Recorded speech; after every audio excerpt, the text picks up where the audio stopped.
నిజాయితీతోటి మాట్లాడతాం, నిజాయితీతో ప్రజల దగ్గర పోతాం.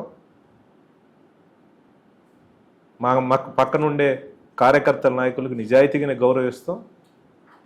నీలాగా ఎలక్షన్స్ ముందు ఒక మాట, ఎలక్షన్ తర్వాత ఒక మాట, నీ సొంత పార్టీ కార్యకర్తల నాయకులనే నీలాగా మోసం చేసే పరిస్థితి మా నైజం కాదు.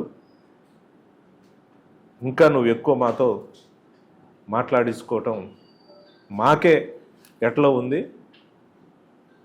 నువ్వు గణాంకాలతో రా, ఎప్పుడైనా సరే చర్చకు రెడీ. నేను కొన్ని చెప్పాను, నువ్వు తీసుకురా. ఇంకా నీకు టైం ఉంది, నీకు ఇంకా 2 సంవత్సరాలు ఉంది. నువ్వు దేంట్లోనైనా సరే, ఎప్పుడైనా సరే, నువ్వు ఎక్కడ డేట్ ఫిక్స్ చేసి ఎప్పుడైనా సరే చర్చకు రెడీ.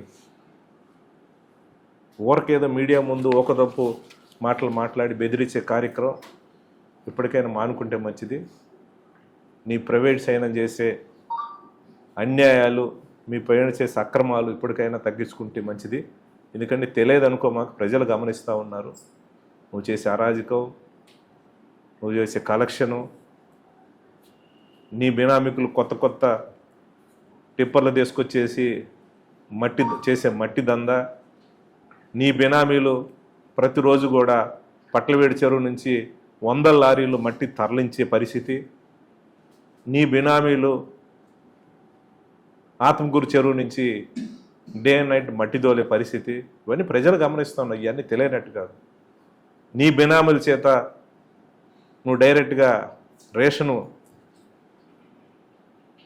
పేదల పొట్టగొట్టి రేషన్ దందా చేసే పరిస్థితి, దాని మీద కూడా చర్చకు రెడీ.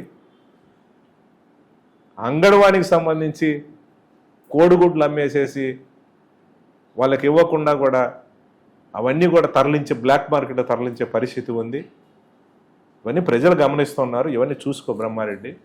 లేనిపోని ఏదేదో ఎవరో తాగి నీ వల్లనే ఈరోజు 20-22 సంవత్సరాల పిల్లలు కూడా తాగి రోడ్ల మీద గంజాయికి అలవాటు పడి, ఒక్కొక్క గ్రామంలో 10 బెల్ట్ షాపులు పెట్టి బందుకు అలవాటు పడి, తిరణాలకు పోయి వాళ్ళేదో తాగి వాళ్ళు తిట్టుకొని బాటిల్ తీసుకొని సమయానికి అది రోడ్డు మీదకి వస్తే అది నా కానుమ మీద పడ్డదని చెప్పి చిల్లర రాజకీయం, అబద్ధపు ప్రచారం చేసి బతుకుతా ఉన్నావు.